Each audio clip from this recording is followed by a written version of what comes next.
নমস্কাৰ বন্ধুসকল, মই আজি আপোনালোকলৈ লৈ আহিছোঁ শিশু দিৱসৰ দুআষাৰ বক্তব্য। যদি আপোনালোকক ভিডিঅ'টো ভাল লাগিছে মাননীয় সভাৰ সভাপতি মহোদয়, উপস্থিত আমাৰ বিদ্যালয়ৰ শ্ৰদ্ধাৰ শিক্ষাগুৰুসকল আৰু মোৰ মৰমৰ সৰু ডাঙৰ ভাই ভণ্টিসকল, আপোনালোকে জানে যে আজি 14 নৱেম্বৰ শিশু দিৱস স্বাধীন ভাৰতৰ প্ৰথমগৰাকী প্ৰধানমন্ত্ৰী পণ্ডিত জৱাহৰলাল নেহৰুৰ জন্মদিন। এই দিনটো দেশৰ প্ৰতিখন বিদ্যালয়ত শিশু দিৱস হিচাপে পালন কৰা হয়। পণ্ডিত জৱাহৰলাল নেহৰুৰ 1889 চনৰ 14 নৱেম্বৰত জন্ম হৈছিল। তেওঁ আছিল একাধাৰে ৰাজনীতিবিদ, চিন্তাবিদ, লিখক। তেওঁৰ পিতৃৰ নাম আছিল মতিলাল নেহৰু আৰু মাতৃৰ নাম আছিল স্বৰূপৰাণী নেহৰু। তেওঁ ঘৰতে ব্যক্তিগত শিক্ষাৰ দ্বাৰা প্ৰাথমিক শিক্ষা লাভ কৰিছিল। পৰৱৰ্তী সময়ত তেওঁ ইংলেণ্ডলৈ যায় আৰু তাৰ পৰাই প্ৰাথমিক বিজ্ঞানত স্নাতক ডিগ্ৰী লাভ কৰে।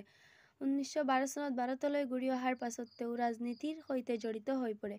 পণ্ডিত জৱাহৰলাল নেহৰু শিশুসকলক বৰ মৰম স্নেহ কৰিছিল, যাৰ বাবে শিশুসকলেও নেহৰু খুৰা বুলি সম্বোধন কৰিছিল। পণ্ডিত জৱাহৰলাল নেহৰুৰ মৃত্যু হৈছিল 1964 চনৰ 27 মে'ত।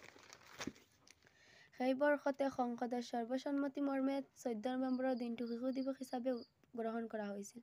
এইখিনিতে কৈ মই মোৰ বক্তব্য সামৰণি মাৰিলোঁ। ধন্যবাদ।